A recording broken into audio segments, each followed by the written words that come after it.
hasiera baten galdera ez dela industria bai, industria ez, galdera dela industria nola egingo dugun, eta industria jokatu behar duen papel hori nola ardaztuko den.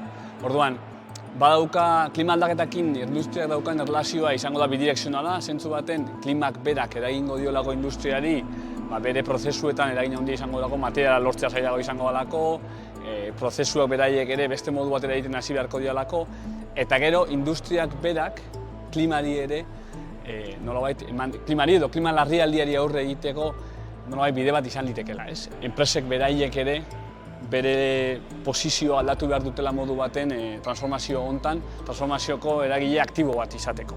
Eta benetan horizonte edo hortzimuga oso garbi bat jarrita soluzio bat izan daitezen. Pixkanaka ari dira, gauza da, nik uste urgentzia dela falta dana.